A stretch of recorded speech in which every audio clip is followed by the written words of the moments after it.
What's up mga idol? Ay sa Go at Holt, matindi ang sinabi kay Brownlee. Pero bago mo sana ipagpatuloy ang panonood mo, ay huwag mong kalimutan na mag-subscribe bilang suporta sa aking YouTube channel. Maraming salamat idol.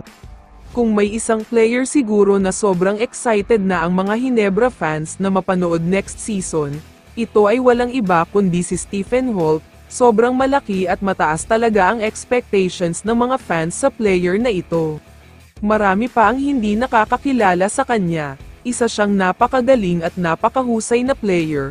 Mataas talaga ang basketball IQ niya at isa siya sa top guard ngayon sa PBA. Pang-international nga ang galawan ng player na ito. Partida pa dahil hindi siya ang main scorer sa Terra Firma noon, dahil nandyan ang tandem niya na si Wami Chongson. Kaya naman ang kadalasang role niya lang dito ay gumagawa ng mga plays para sa kakampi niya.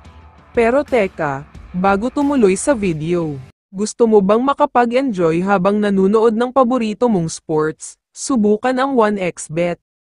Mag-register gamit ang promo code na RangerX1. Pwede ka agad makakuha ng 12,000 pesos bonus sa unang deposit mo pa lang. Kaya subukan na ang number 1 betting site na 1xBet.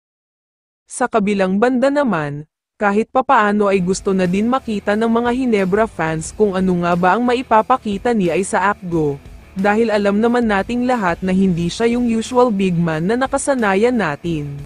European style of play ang laro ni Go, dahil hindi siya masyadong nakafocus sa ilalim, mas gusto niyang tumitira sa labas. Mas maganda daw kasi ito para ang big man ng kabilang team ay mapipilitan mag-close out sa kanya.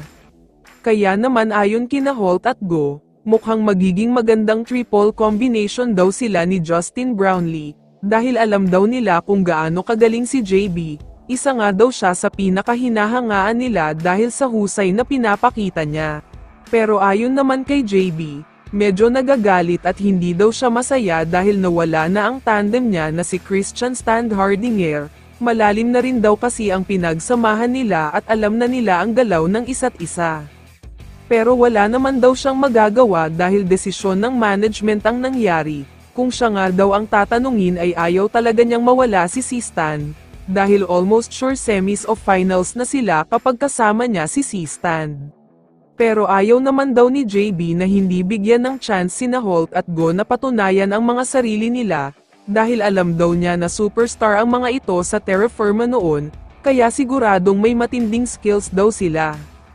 Kaya naman ayon kay JB, gagawin daw talaga niya ang lahat para magkaroon ng magandang chemistry at maging better teammate sa mga kakampi niya, dahil gutom na daw talaga siyang makapag-champion ulit sa PBA.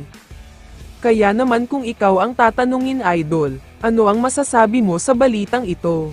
I-comment mo naman ang sagot mo sa tanong na ito. So dito na nagtatapos ang video na ito. Maraming salamat sa pagsuporta at panonood mga idol. Ingat at bye-bye.